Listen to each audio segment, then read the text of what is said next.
Update California. Update California program ਦੇ ਵਿੱਚ ਕਈ ਅਹਿਮ ਤੇ ਕਈ ਖਾਸ ਖਬਰਾਂ ਨੂੰ ਲੈ ਕੇ ਚਰਚਾ ਕਰਨ ਦੇ ਲਈ ਜੁੜ ਚੁੱਕੇ ਨੇ ਰਾਜਕਰਨਵੀਰ ਸਿੰਘ ਜੀ। ਰਾਜਕਰਨਵੀਰ ਸਿੰਘ ਜੀ, ਸਤਿ ਸ਼੍ਰੀ ਅਕਾਲ, ਸਵਾਗਤ ਹੈ ਜੀ। ਧੰਨਵਾਦ ਪ੍ਰਵੀਨ ਜੀ। ਪੰਜਾਬੀ ਰੇਡੀਓ USA ਸੁਣ ਦੇਖ ਰਹੇ ਸਾਰੇ ਸਰੋਤਿਆਂ ਦਰਸ਼ਕਾਂ ਨੂੰ ਵੀ ਪਿਆਰ ਭਰੀ ਸਤਿ ਸ਼੍ਰੀ ਅਕਾਲ। ਸਾਡੇ ਅੱਜ ਦੇ ਇਸ ਪ੍ਰੋਗਰਾਮ ਨੂੰ ਤੁਹਾਡੇ ਸਾਰਿਆਂ ਤੱਕ ਪਹੁੰਚਾਉਣ 'ਚ ਸਹਿਯੋਗ ਕਰਦੇ ਨੇ ਖਾਲਸਾ ਇੰਸ਼ੋਰੈਂਸ ਏਜੰਸੀ, ਜਿਨ੍ਹਾਂ ਦੇ ਕੋਲੋਂ ਹਰ ਇੱਕ ਤਰੀਕੇ ਦੀ ਇੰਸ਼ੋਰੈਂਸ ਕਰਵਾ ਸਕਦੇ ਹੋ। ਇੰਸ਼ੋਰੈਂਸ ਬਾਰੇ ਪਤਾ ਕਰਨ ਲਈ ਕਾਲ 408-272-2500। ਕੈਲੀਫੋਰਨੀਆ ਦੇ ਵਿੱਚ ਜੇ ਤੁਹਾਨੂੰ ਹੋਮ ਇੰਸ਼ੋਰੈਂਸ ਲੈਣ ਦੇ ਵਿੱਚ ਦਿੱਕਤ ਆ ਰਹੀ ਆ ਤੇ ਇਹਨਾਂ ਦੇ ਕੋਲ ਵਧੀਆ ਹੋਮ ਇੰਸ਼ੋਰੈਂਸ ਦੀਆਂ ਕੰਪਨੀਆਂ ਨੇ।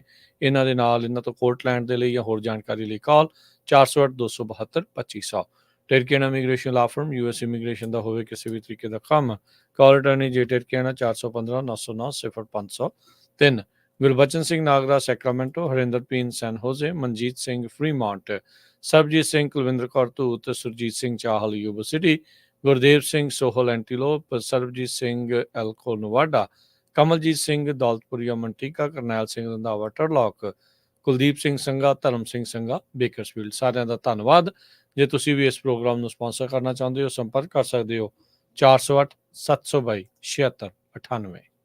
ਜੀ, ਖਬਰਾਂ ਦੇ ਵੱਲ ਆਈਏ ਤੇ ਜਿਹੜੀ ਕੈਲੀਫੋਰਨੀਆ ਦੇ ਕੁਝ ਹਿੱਸਿਆਂ ਦੇ ਵਿੱਚ ਖਾਸ ਕਰਕੇ ਪਲੇਰਮੋ ਕਾਉਂਟੀ ਦੇ ਇਲਾਕਿਆਂ ਦੇ ਵਿੱਚ ਉੱਥੇ ਜਿਹੜੀ ਅੱਗ ਆ ਉਹ ਲਗਾਤਾਰ ਵੱਧਦੀ ਜਾ ਰਹੀ ਹੈ। ਬਿਊਟ ਕਾਉਂਟੀ ਦੇ ਇਲਾਕਿਆਂ ਦੇ ਵਿੱਚ ਕਹਿ ਸਕਦੇ ਆਪਾਂ।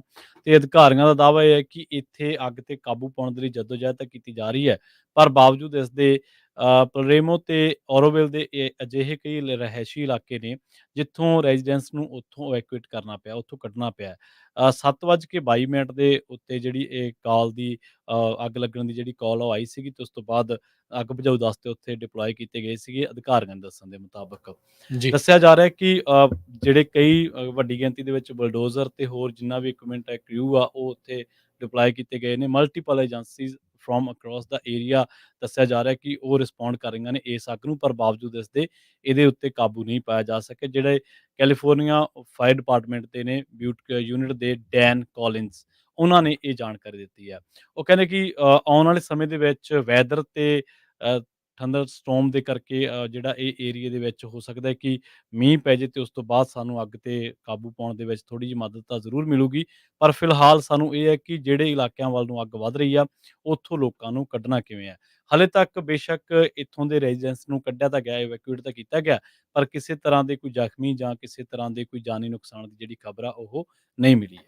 ਜੀ ਬਿਲਕੁਲ। ਅਪਾਚੀ ਫਾਇਰ ਇਸ ਨੂੰ ਜਿਹੜਾ ਉਹ ਦੱਸਿਆ ਜਾ ਰਿਹਾ, ਇਹ ਜਿਹੜੀ ਅੱਗ ਆ ਉਸ ਸ਼ਹਿਰ ਦੇ ਨਜ਼ਦੀਕ ਲੱਗੀ ਆ, ਪੈਰਾਡਾਈਸ, ਜੋ ਕਿ ਕੈਲੀਫੋਰਨੀਆ ਦੇ ਇਤਿਹਾਸ ਦੇ ਵਿੱਚ ਸਭ ਤੋਂ ਭਿਆਨਕ ਅੱਗ ਜਿੱਥੇ ਲੱਗੀ ਸੀ ਉਸ ਦੇ ਨਜ਼ਦੀਕ ਇਹ ਅੱਗ ਲੱਗੀ ਆ। 15% ਇਸ ਨੂੰ ਕੰਟੇਨਡ ਹੁਣ ਤੱਕ ਦੱਸਿਆ ਗਿਆ। 600 ਏਕੜ ਤੋਂ ਵੱਧ ਇਸ ਨੇ ਆਪਣੇ ਜਿਹੜਾ ਇਹੋ ਚੀਜ਼ਾਂ ਨੂੰ ਜਿਹੜਾ ਉਹ ਸਾੜ ਦਿੱਤਾ।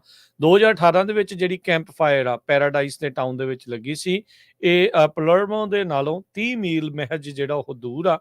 ਤੇ ਇਸ ਅੱਗ ਦੇ ਕਰਕੇ ਜਿਹੜੀ ਉਹ ਕੈਂਪ ਫਾਇਰ ਸੀ ਉਹਦੇ ਕਰਕੇ 85 ਲੋਕਾਂ ਦੀ ਮੌਤ ਜਿਹੜੀ ਹੋਈ ਸੀ। 14,000 ਬਿਲਡਿੰਗਸ ਉਹ ਜਿਹੜੀਆਂ ਡਿਸਟਰੋਏ ਹੋ ਗਈਆਂ ਸੀ, ਨਸ਼ਟ ਹੋ ਗਈਆਂ ਸੀ।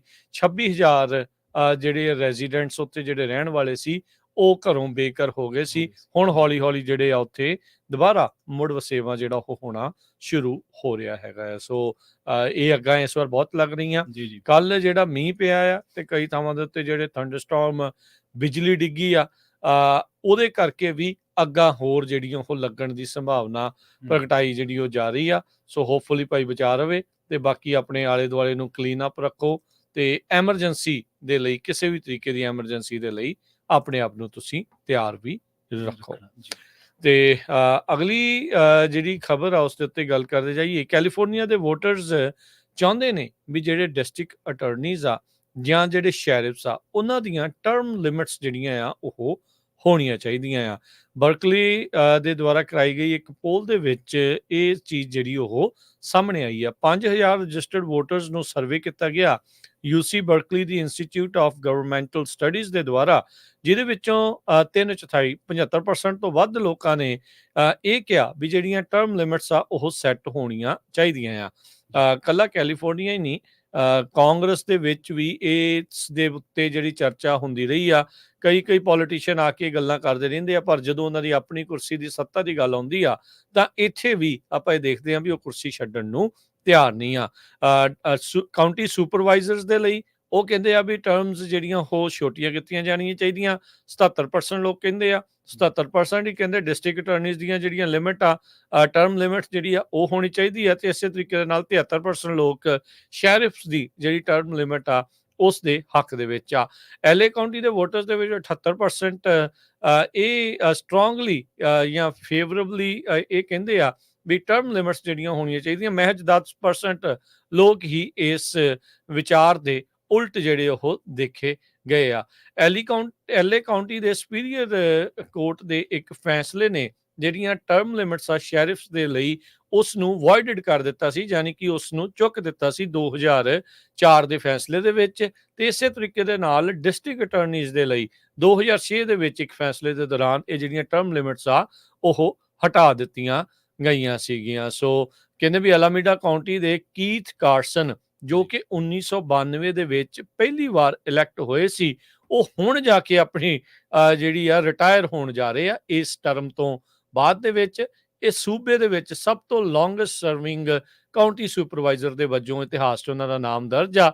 ਪਰ ਲੋਕ ਇਹ ਕਹਿ ਰਹੇ ਆ ਵੀ ਇੰਨਾ ਲੰਮਾ ਸਮਾਂ ਜਾਂ ਇੰਨੀਆਂ ਜ਼ਿਆਦੀਆਂ ਟਰਮਸ ਇੱਕ ਬੰਦੇ ਦੇ ਕੋਲ ਜਾਂ ਇੱਕ ਇਨਸਾਨ ਦੇ ਕੋਲ ਨਹੀਂ ਹੋਣੀਆਂ ਚਾਹੀਦੀਆਂ। ਜੀ, ਅਗਲੀ ਖਬਰ ਦੇ ਵੱਲ ਵਧੀਏ ਤੇ ਗੱਲ ਕਰੀਏ। ਲਗਾਤਾਰ ਜਿਵੇਂ ਆਪਾਂ ਟੈਕ ਇੰਡਸਟਰੀ ਦੇ ਬਾਰੇ ਤੁਹਾਨੂੰ ਜਾਣਕਾਰੀਆਂ ਦੇ ਦੀਆਂ ਕਿ ਲੇ-ਆਫਸ ਜਾਰੀ ਨੇ ਤੇ layoffs.fyi ਦੇ ਆંકੜੇ ਨੇ ਜਿਹੜੇ ਕਿ ਇੱਕ ਵੈਬਸਾਈਟ ਨੇ ਪ੍ਰਕਾਸ਼ਿਤ ਕੀਤੇ ਨੇ। ਇਹਨਾਂ ਨੇ ਆਪਣੀ ਰਿਪੋਰਟ ਦੇ ਵਿੱਚ ਸੀਕਿੰਗ ਐਲਫਾ ਨਾਮ ਦੀ ਇੱਕ ਵੈਬਸਾਈਟ ਆ, ਉਹਨਾਂ ਨੇ ਆਪਣੀ ਰਿਪੋਰਟ ਦੇ ਵਿੱਚ ਨਸ਼ਰ ਕੀਤਾ ਕਿ ਹੁਣ ਤੱਕ ਟੈਕ ਸੈਕਟਰ ਦੇ ਵਿੱਚ ਆਈਟੀ ਸੈਕਟਰ ਜਿਹਨੂੰ ਆਪਾਂ ਕਹਿ ਸਕਦੇ ਹਾਂ, ਉਹਦੇ ਵਿੱਚ ਹੁਣ ਤੱਕ ਇਸ ਸਾਲ ਦੇ ਵਿੱਚ 1 ਲੱਖ ਤੋਂ ਵੱਧ ਜਿਹੜੀਆਂ ਜੌਬਸ ਨੇ ਉਹ ਚਲੀਆਂ ਗਈਆਂ ਨੇ। ਹੁਣ ਤੱਕ 1 ਲੱਖ ਬੰਦਾ ਜਿਹੜਾ ਵੱਖ-ਵੱਖ ਕੰਪਨੀਆਂ ਦੇ ਵਿੱਚ ਉਹਨੂੰ ਲੇ-ਆਫ ਕੀਤਾ ਗਿਆ। ਇਹਨਾਂ ਨੇ ਇਹ ਵੀ ਦੱਸਿਆ ਕਿ 2022 ਤੋਂ ਬਾਅਦ ਜਿਹੜੀਆਂ ਲੇ-ਆਫ ਉਹਨਾਂ ਨੂੰ ਥੋੜ੍ਹੀ ਜਿਹੀ ਜ਼ਿਆਦੇ ਉਹਨਾਂ ਦੀ ਗਿਣਤੀ ਵਧੀ ਆ। ਇਹ ਕਹਿੰਦੇ ਕਿ 340 ਟੈਕ ਕੰਪਨੀ ਦਾ ਜਿਹੜਾ ਡਾਟਾ ਉਹਨੂੰ ਖੰਗਾਲਿਆ ਗਿਆ ਤੇ ਉਸ ਤੋਂ ਬਾਅਦ ਇਹ ਗੱਲ ਸਾਹਮਣੇ ਆਈ ਹੈ ਕਿ 99,672 ਇੰਪਲਾਈਜ਼ ਨੇ ਜਿਹੜੇ ਜਨਵਰੀ ਮਹੀਨੇ ਤੋਂ ਲੈ ਕੇ ਉਹਨਾਂ ਨੂੰ ਨੌਕਰੀਆਂ ਤੋਂ ਵਿੱਚੋਂ ਕੱਢ ਦਿੱਤਾ ਗਿਆ ਜਾਂ ਉਹਨਾਂ ਕੋਲੇ ਨੌਕਰੀਆਂ ਨਹੀਂ ਰਹੀਆਂ।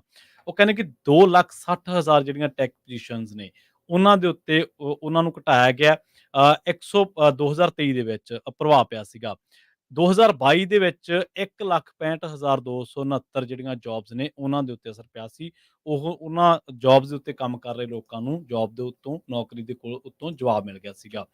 ਟਿਕਟੌਕ ਦੀ ਜੇਕਰ ਉਹ ਉਦਾਹਰਨ ਦਿੰਦੇ ਨੇ, ਟਿਕਟੌਕ ਦੇ ਵਿੱਚੋਂ ਵੀ 2,000 ਜਿਹੜੀਆਂ ਨੇ ਹੁਣ ਤੱਕ ਪਿਛਲੇ ਕੁਆਰਟਰ ਦੀ ਗੱਲ ਕਰਦੇ ਨੇ ਤਾਂ 2,000 ਜਿਹੜੀਆਂ ਜੌਬਸ ਨੇ ਉਹਨਾਂ ਦੇ ਵਿੱਚ ਕੱਟ ਆਇਆ। ਇਹਦੇ ਨਾਲ ਉਹ ਦੱਸਦੇ ਨੇ ਮਾਈਕਰੋਸਾਫਟ ਜਿਹੜਾ ਉਹਨੇ ਵੀ ਪਿਛਲੇ ਕੁਝ ਮਹੀਨਿਆਂ ਦੇ ਵਿੱਚ 1500 ਇੰਪਲਾਈਜ਼ ਨੇ ਜਿਹੜੇ ਉਹਨਾਂ ਨੂੰ ਨੌਕਰੀ ਦੇ ਵਿੱਚੋਂ ਬਾਹਰ ਦਾ ਰਸਤਾ ਦਿਖਾ ਦਿੱਤਾ ਸੀ, ਮਤਲਬ ਉਹਨਾਂ ਨੇ ਕੰਮ ਤੋਂ ਜਵਾਬ ਦੇ ਦਿੱਤਾ। ਇਸੇ ਤਰ੍ਹਾਂ ਐਪਲ ਆ ਜਿਹਨੇ 600 ਇੰਪਲਾਈਜ਼ ਕੱਢੇ ਨੇ। ਇਸ ਤਰ੍ਹਾਂ ਮੇਟਾ ਜਿਹਨੇ ਪਿਛਲੇ ਮਹੀਨਿਆਂ ਦੇ ਵਿੱਚ ਮਾਰਕ ਜ਼ੁਕਰਬਰਗ ਨੇ ਇਹ ਗੱਲ ਦੱਸੀ ਸੀ ਕਿ ਅਸੀਂ ਵਾਈਸ ਪ੍ਰੈਜ਼ੀਡੈਂਟ ਜਿਹੜੀਆਂ ਪੋਜੀਸ਼ਨਸ ਨੇ ਸਾਡੀਆਂ ਕੰਪਨੀ ਦੇ ਵਿੱਚ ਵੱਖ-ਵੱਖ ਥਾਵਾਂ ਤੇ 300 ਉਹਦੇ ਵਿੱਚ ਅਸੀਂ ਉਹਨੂੰ 250 ਕਰਾਂਗੇ।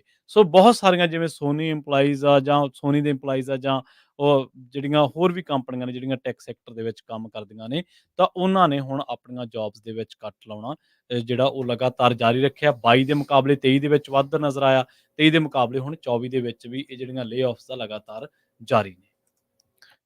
ਕੈਲੀਫੋਰਨੀਆ ਦੇ ਗਵਰਨਰ ਗੈਵਿਨ ਨਿਊਸਮ ਉਹਨਾਂ ਨੇ state of the state address ਉਹ ਦਿੱਤਾ। ਜੀ, ਇਹ ਜ਼ਿਕਰਯੋਗ ਗੱਲ ਆ ਵੀ ਇਸ ਵਾਰ ਇਹਨਾਂ ਨੇ pre recorded state of the state address ਦਿੱਤਾ। ਯੂਜਲੀ ਇਹ ਲਾਈਵ ਕਰਦੇ ਹੁੰਦੇ ਆ। ਇਸ ਦੇ ਕਈ ਤਰੀਕੇ ਦੇ ਜਿਹੜੇ ਅਰਥ ਆ ਉਹ ਕੱਢੇ ਜਾ ਰਹੇ ਆ। ਉਹਨਾਂ ਨੇ ਫਿਰ ਆਪਣੀਆਂ ਜਿਹੜੀਆਂ ਪ੍ਰੋਗਰੈਸਿਵ ਵੈਲਿਊਜ਼ ਆ ਉਸ ਨੂੰ ਠੀਕ ਦੱਸਦੇ ਹੋਏ ਰਿਪਬਲਿਕਨਸ ਦੇ ਉੱਤੇ ਨਿਸ਼ਾਨਾ ਜਿਹੜਾ ਆ ਉਹ ਸਾਧਿਆ। ਇਹ ਪ੍ਰੀ ਰਿਕਾਰਡਡ ਸੀਗਾ, ਆਨਲਾਈਨ ਸਿੱਧਾ ਜਿਹੜਾ ਉਹ ਪੋਸਟ ਕੀਤਾ ਗਿਆ। ਬਹੁਤ ਵਾਰੀ ਜਿਹੜੇ ਸੋਸ਼ਲ ਮੀਡੀਆ ਚੈਨਲਸ ਤੇ ਜਿਹੜੇ ਲਗਾਤਾਰ ਲਾਈਵ ਦੇਣ ਦੀ ਕਹਿ ਲਓ ਵੀ ਇਹ ਟ੍ਰੈਡੀਸ਼ਨ ਚੱਲਦਾ ਆ ਰਿਹਾ ਆ, ਉਸ ਤੋਂ ਜਿਹੜਾ ਆ ਉਹ ਉਲਟ ਰਹੇ। ਉਹਨਾਂ ਨੇ ਬਾਈ ਨੇਮ ਟਰੰਪ ਜਾਂ ਬਾਈਡਨ ਹੋਣਾ ਦਾ ਨਾਮ ਤਾਂ ਕਹਿੰਦੇ ਆ ਉਹ ਨਹੀਂ ਲਿਆ, ਪਰ ਜਿਹੜੇ ਟਰੰਪ ਹੋਣਾ ਦੇ ਕਈ ਬਿਆਨਾਂ ਦੀ ਉਹਨਾਂ ਨੇ ਵਰਤੋਂ ਕਰਦੇ ਹੋਏ ਇਹ ਕਿਹਾ ਵੀ ਜਿਹੜਾ ਫੈਸਿਜ਼ਮ ਆ, ਫਾਸ਼ੀਵਾਦ ਆ, ਉਹਦੇ ਕਰਕੇ ਇੱਥੇ ਹੇਟ ਤੇ ਡਿਸਟਰਕਸ਼ਨ ਆ ਉਹ ਇੱਥੇ ਫੈਲ ਰਹੀ ਆ। ਸੇਮ ਉਸੇ ਤਰੀਕੇ ਦੇ ਨਾਲ ਜਿੱਦਾਂ ਯੂਰਪ ਦੇ ਵਿੱਚ ਫੈਲੀ ਸੀ, ਜਿਸ ਤੋਂ ਬਾਅਦ ਚ ਵਰਲਡ ਵਾਰ 2 ਜਿਹੜਾ ਉਹ ਹੋਇਆ ਸੀ। ਇਮੀਗ੍ਰੇਸ਼ਨਸ ਨੂੰ ਪੋਇਜ਼ਨ ਕਰਨ ਵਾਲਾ ਅਮਰੀਕਨ ਬਲੱਡ ਦਾ ਜਿਹੜਾ ਬਿਆਨ ਆ ਉਹਦੇ ਉੱਤੇ ਵੀ ਇਹਨਾਂ ਨੇ ਜਿਹੜੇ ਆ ਆਪਣਾ ਬਿਆਨ ਕਹਿ ਲਓ ਵੀ ਟਿੱਪਣੀ ਜਿਹੜੀ ਉਹ ਦਿੱਤੀ ਆ। ਹੁਣ ਜਿਹੜਾ ਪੋਲੀਟੀਕਲ ਟੋਨ ਜਿਹੜੇ ਨਿਊਸਮ ਹੋਣਾ ਦੀ ਸਪੀਚ ਦੀ ਆ, ਉਹ ਕਹਿੰਦੇ ਵੀ ਕਿਸੇ ਦੇ ਲਈ ਕੋਈ ਸਰਪ੍ਰਾਈਜ਼ ਤਾਂ ਨਹੀਂ ਸੀਗਾ। ਬਾਈਡਨ ਕੈਂਪੇਨ ਹੋਣਾ ਦੇ ਟੌਪ ਦੇ ਸਰੋਗੇਟ ਦੇ ਤੌਰ ਦੇ ਉੱਤੇ ਉਹ ਕੰਮਕਾਜ ਕਰਦੇ ਆ ਰਹੇ ਆ। ਜਿੱਥੇ-ਜਿੱਥੇ ਬਾਈਡਨ ਹੋਣੀ ਨਹੀਂ ਪਹੁੰਚ ਰਹੇ, ਉੱਥੇ-ਉੱਥੇ ਜਿਹੜੇ ਨਿਊਸਮ ਆ ਉਹਨਾਂ ਦੀ ਥਾਂ ਦੇ ਉੱਤੇ ਜਾ ਕੇ ਉਹਨਾਂ ਦੀ ਕਹਿ ਲਓ ਵੀ ਪ੍ਰਮੋਸ਼ਨ ਜਾਂ ਉਹਨਾਂ ਦੇ ਲਈ ਕੈਂਪੇਨ ਜਿਹੜਾ ਉਹ ਕਰਦੇ ਆ ਰਹੇ ਆ। ਕੱਲ ਹੀ ਜਿੱਦਾਂ ਆਪਾਂ ਜ਼ਿਕਰ ਕੀਤਾ ਸੀ, $47 ਬਿਲੀਅਨ ਦੇ ਘਾਟੇ ਵਾਲਾ ਜਿਹੜਾ ਬਜਟ ਆ, ਹਾਂਜੀ ਇਹਨਾਂ ਨੇ ਪੇਸ਼ ਕੀਤਾ ਆ। ਬਜਟ ਡੈਫਿਸਿਟ ਜਿਹੜਾ ਚੱਲ ਰਿਹਾ ਆ, ਇਹ ਉਹੀ ਗਵਰਨਰ ਆ ਜਿਨ੍ਹਾਂ ਨੇ $100 ਬਿਲੀਅਨ ਦਾ ਤਕਰੀਬਨ ਸਰਪਲਸ ਵਾਲਾ ਬਜਟ ਆ ਇਸ ਟਾਈਮ ਸਾਲ ਡੇਢ ਸਾਲ ਦੇ ਵਿੱਚ ਘਾਟੇ ਦੇ ਵਿੱਚ ਜਿਹੜਾ ਤਬਦੀਲ ਕਰ ਲਿਆ। ਕੈਲੀਫੋਰਨੀਆ ਦੇ ਵਿੱਚ property crime overall smash and grab ਤੇ ਓਵਰਆਲ ਜਿਹੜਾ ਕ੍ਰਾਈਮ ਆ ਵੱਡੇ ਜੀ। ਸ਼ਹਿਰਾਂ ਦੇ ਵਿੱਚ ਹੂੰ ਬਹੁਤ ਜ਼ਿਆਦਾ ਵਧਿਆ ਹੋਇਆ ਆ ਤੇ ਬਾਰ-ਬਾਰ ਵਾਇਰਲ ਹੁੰਦਾ ਆ ਸੋਸ਼ਲ ਮੀਡੀਆ ਦੇ ਉੱਤੇ। ਉਹਨਾਂ ਨੇ ਨਾਲ ਦੇ ਨਾਲ ਉਹਨਾਂ ਲੋਕਾਂ ਨੂੰ ਵੀ ਜਵਾਬ ਦੇਣ ਦੀ ਕੋਸ਼ਿਸ਼ ਕੀਤੀ। ਕਹਿੰਦੇ ਵੀ ਜਿਹੜੇ ਕੈਲੀਫੋਰਨੀਆ ਨੂੰ ਵੈਸੇ ਭੰਡਦੇ ਰਹਿੰਦੇ ਆ, ਉਹ ਡਿਲੂਜਨਲ ਨੇ, ਉਹਨਾਂ ਨੂੰ ਪਤਾ ਨਹੀਂ ਆ।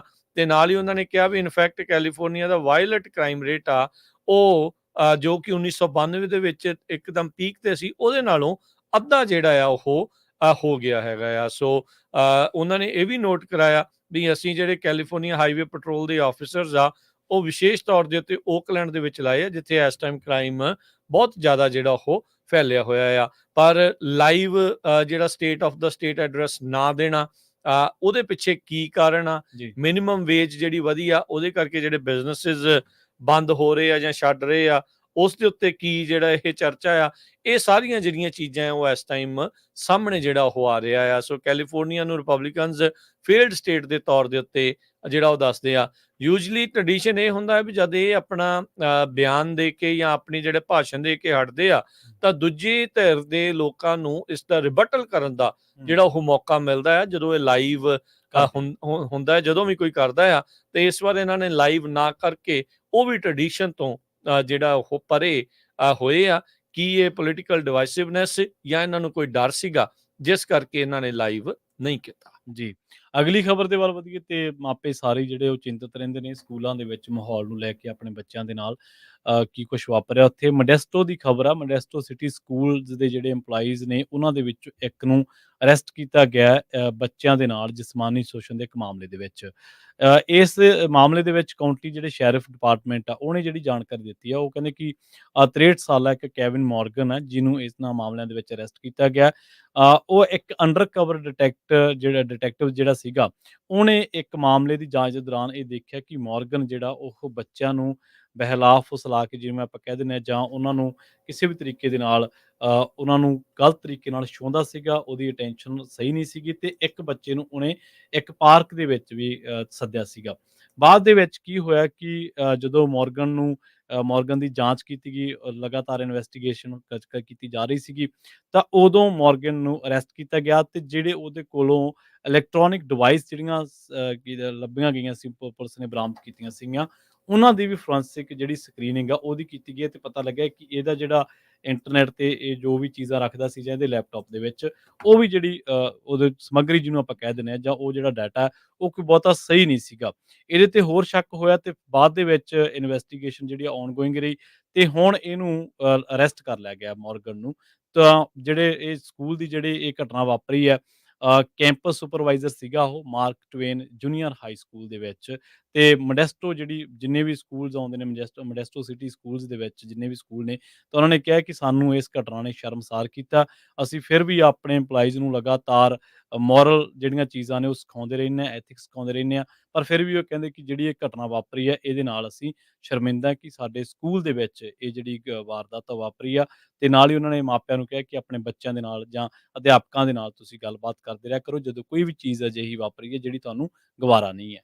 ਜੀ, ਕੈਲੀਫੋਰਨੀਆ ਦੇ ਵਿੱਚ ਸਾਈਕੇਡੈਲਿਕ ਸਬਸਟੈਂਸਿਸ ਜਿਨ੍ਹਾਂ 'ਚ ਮਸ਼ਰੂਮਸ ਜਾਂ ਹੋਰ ਚੀਜ਼ਾਂ ਜਿਹੜੀਆਂ ਆਉਂਦੀਆਂ ਆ, ਉਸ ਨੂੰ ਵਰਤੋਂ ਦੇ ਲਈ, ਉਸ ਦੀ ਵਰਤੋਂ ਦੇ ਲਈ ਇੱਕ ਬਾਈਪਾਰਟੀਜ਼ਨ ਬਿੱਲ ਆਇਆ ਸੀਗਾ, ਪਰ ਉਹ ਇੱਕ ਵਾਰੀ ਫੇਰ ਕਹਿੰਦੇ ਆ ਡੈਡ ਹੋ ਗਿਆ ਆ।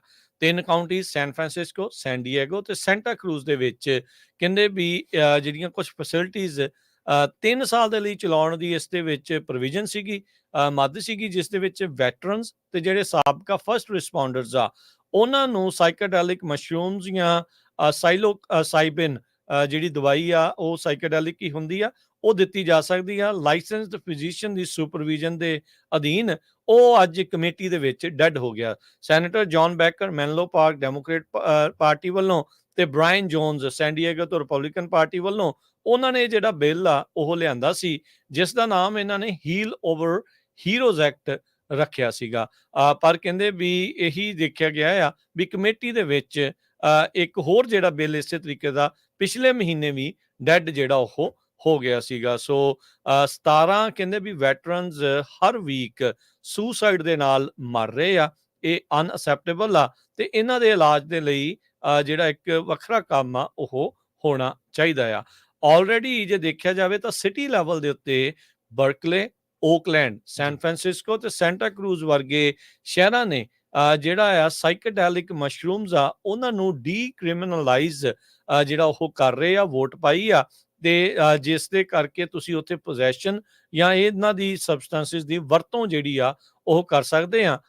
ਪਰ ਹੁਣ ਇਸ ਨੂੰ ਸਟੇਟ ਪੱਧਰ ਦੇ ਉੱਤੇ ਜਿਹੜਾ ਪਾਸ ਕਰਨ ਦੀ ਸੰਭਾਵਨਾ ਸੀ, ਉਸ ਨੂੰ ਜਿਹੜਾ ਆ ਹੁਣ ਇੱਕ ਵਾਰੀ ਫੇਰ ਝਟਕਾ ਲੱਗਾ ਆ, ਉਸ ਨੂੰ ਨਾ ਹੋ ਗਈ ਆ। ਇਸ ਤੋਂ ਪਹਿਲਾਂ ਗਵਰਨਰ ਗੈਵਿਨ ਨਿਊਸਮ ਨੇ 2023 ਦੇ ਵਿੱਚ ਵੀ ਅਜਿਹੇ ਇੱਕ ਬਿੱਲ ਨੂੰ ਵੀਟੋ ਜਿਹੜਾ ਉਹ ਕਰ ਦਿੱਤਾ ਸੀ, ਜਿਸ ਦੇ ਵਿੱਚ ਇਹਨਾਂ ਸਬਸਟੈਂਸਿਸ ਨੂੰ ਜਿਹੜਾ ਆ ਉਹ ਡੀਕ੍ਰਿਮੀਨਲਾਈਜ਼ ਯਾਨੀ ਕਿ ਕ੍ਰਾਈਮ ਤੋਂ ਮੁਕਤ ਜਿਹੜਾ ਉਹ ਕਰਨ ਦੀ ਇੱਕ ਕੋਸ਼ਿਸ਼ ਹੋਈ ਸੀਗੀ। ਆਲਰੇਡੀ ਇੱਕ ਇਦਾਂ ਦਾ ਬਿੱਲ ਆਪਣੇ ਗਵਾਂਢੀ ਜਿਹੜਾ ਸੂਬਾ ਆ ਓਰੇਗਨ ਦੇ ਵਿੱਚ ਪਾਸ ਜਿਹੜਾ ਉਹ ਹੋ ਚੁੱਕਾ ਆ, ਤੇ ਹੁਣ ਉਸ ਤੋਂ ਪਰੇਸ਼ਾਨ ਹੋ ਕੇ ਇੱਕ ਹੋਰ ਬਿੱਲ ਲਿਆਂਦਾ ਜਾ ਰਿਹਾ ਆ ਉਸ ਨੂੰ ਮੋੜਨ ਦੇ ਲਈ। ਜੀ, ਅਗਲੀ ਖਬਰ ਦੇ ਵੱਲ ਵਧੀਏ ਤੇ ਅਗਲੀ ਖਬਰ ਰੋਜ਼ਵੈਲ ਤੋਂ ਆ ਰਹੀ ਹੈ। ਰੋਜ਼ਵੈਲ ਦੇ ਵਿੱਚ ਇੱਕ ਦੋ ਜਿਹੜੇ ਜੋੜੇ ਭਰਾ ਕਹਿ ਸਕਦੇ ਆ, ਉਹਨਾਂ ਬੱਚਿਆਂ ਨੂੰ ਦੇ ਡੁੱਬਣ ਦੇ ਮਾਮਲੇ ਦੇ ਵਿੱਚ ਇੱਕ ਸਵੀਮਿੰਗ ਪੂਲ ਦੇ ਵਿੱਚ ਡੁੱਬ ਗਏ ਸੀਗੇ। ਲਾ ਇਨਫੋਰਸਮੈਂਟ ਅਫੀਸ਼ੀਅਲਸ ਨੇ ਜਿਹੜੀ ਜਾਣਕਾਰੀ ਦਿੱਤੀ ਹੈ, ਉਸ ਮਾਮਲੇ ਦੇ ਵਿੱਚ ਹੁਣ ਉਹਨਾਂ ਨੇ ਇੱਕ ਔਰਤ ਨੂੰ ਜਿਹੜਾ ਉਹ ਅਰੈਸਟ ਕੀਤਾ, ਗ੍ਰਿਫਤਾਰ ਕੀਤਾ। 17 ਵਿਕਟੋਰੀਆ ਪੇਜ ਇਸ ਬੀਬੀ ਦਾ ਨਾਮ ਦੱਸਿਆ ਗਿਆ, ਜਿਹਦੇ ਉੱਤੇ ਕਈ ਤਰ੍ਹਾਂ ਦੇ ਦੋਸ਼ ਲੱਗੇ ਨੇ, ਚਾਈਲਡ ਕਰੂਅਲੀ ਬਾਈ ਅਬਿਊਜ਼ ਜਾਂ ਹੋਰ ਲਾਪਰਵਾਹੀ ਦੇ, ਜਾਂ ਇਸ ਤਰੀਕੇ ਦੇ ਨਾਲ ਕਿ ਕਿਸੇ ਵੀ ਜਿਹੜਾ ਬੱਚਾ ਸਵੀਮਿੰਗ ਪੂਲ ਦੇ ਵਿੱਚ ਮਦਦ ਮੰਗ ਰਿਹਾ ਸੀਗਾ, ਉਹਨੂੰ ਲਾਪਰਵਾਹੀ ਵਰਤਣ ਦੇ ਜਾਂ ਉਹਨੂੰ ਇਗਨੋਰ ਕਰਨ ਦੇ ਕਈ ਤਰ੍ਹਾਂ ਦੇ ਦੋਸ਼ ਲੱਗੇ ਨੇ। ਅਸਲ ਦੇ ਵਿੱਚ ਹੋਇਆ ਕੀ ਸੀਗਾ, 2023 ਦੀ ਇਹ ਘਟਨਾ ਅਕਤੂਬਰ ਦੀ, ਜਦੋਂ ਉਹਨੇ ਦੋ ਸਕੇ ਭਰਾਵਾਂ ਨੂੰ ਪੂਲ ਦੇ ਵਿੱਚ ਤੈਰਨ ਲਈ ਤਾਂ ਛੱਡਤਾ ਤੇ ਬਾਅਦ ਦੇ ਵਿੱਚ ਉਹ ਉੱਥੋਂ ਚਲੀ ਗਈ।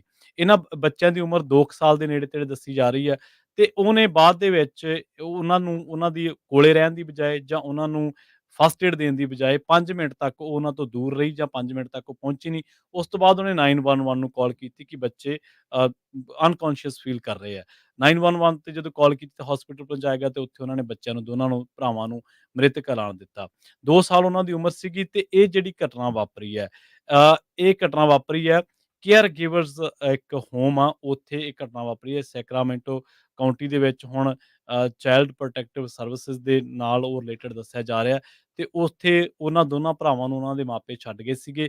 ਪਰ ਇੱਕ ਬੀਬੀ ਦੀ ਲਾਪਰਵਾਹੀ ਕਰਕੇ ਕਹਿ ਲਓ, ਜਾਂ ਇੱਕ ਬੀਬੀ ਦੇ ਘਟੀਆ ਅਟੈਂਪਟ ਕਰਕੇ ਕਹਿ ਲਓ, ਜਾਂ ਕਿਸੇ ਵੀ ਤਰੀਕੇ ਨਾਲ ਕਹਿ ਲਓ, ਦੋ ਸਕੇ ਜਿਹੜੇ ਜੋੜੇ ਸੀਗੇ ਭਰਾ, ਉਹਨਾਂ ਦੀ ਮੌਤ ਹੋ ਗਈ। ਤੇ ਹੁਣ ਅਕਤੂਬਰ 2023 ਦਾ ਇਹ ਮਾਮਲਾ ਹੈ, ਪਰ ਉਸ ਤੋਂ ਬਾਅਦ ਜਾਂਚ ਦੇ ਚਲਦਿਆਂ 17 ਵਿਕਟੋਰੀਆ ਪੇਜ ਨੂੰ ਹੁਣ ਇਸ ਮਾਮਲੇ ਦੇ ਵਿੱਚ ਗ੍ਰਿਫਤਾਰ ਜਿਹੜਾ ਉਹ ਕੀਤਾ ਗਿਆ। ਪ੍ਰੋਗਰਾਮ ਦੇ ਵਿੱਚ ਖਬਰਾਂ ਦਾ ਸਮਾਂ ਸਮਾਪਤ ਹੈ, ਤੇ ਮਾਰਕੀਟ ਦਾ ਹਾਲ ਦੱਸਣ ਤੋਂ ਪਹਿਲਾਂ ਇੱਕ ਵਾਰੀ ਫਿਰ ਦੱਸ ਦੇਈਏ, 8 ਤੋਂ 13 ਜੁਲਾਈ ਤੱਕ ਇਸ ਟਾਈਮ ਆਰਟ ਕੈਂਪ ਉਹ ਹੋਣ ਜਾ ਰਿਹਾ ਹੈ। Punjabi radio USA, Punjabi cultural centre ਆ, ਉਹਨਾਂ ਸਾਂਝੇ ਜਿਹੜੇ ਉਪਰਾਲੇ ਦੇ ਸਦਕਾ ਇਹ ਜਿਹੜਾ ਕੈਲੀਫੋਰਨੀਆ ਦੇ ਫਰੈਜ਼ਨੋ ਸ਼ਹਿਰ ਦੇ ਵਿੱਚ ਪੰਜਾਬੀ ਰੇਡੀਓ USA ਦਾ ਜਿਹੜਾ ਕੰਪਲੈਕਸ ਆ 2125 ਨਾਰਥ ਬਾਰਟਨ ਐਵੀਨਿਊ, ਇੱਥੇ ਜਿਹੜਾ ਕੈਂਪ ਲੱਗੇਗਾ।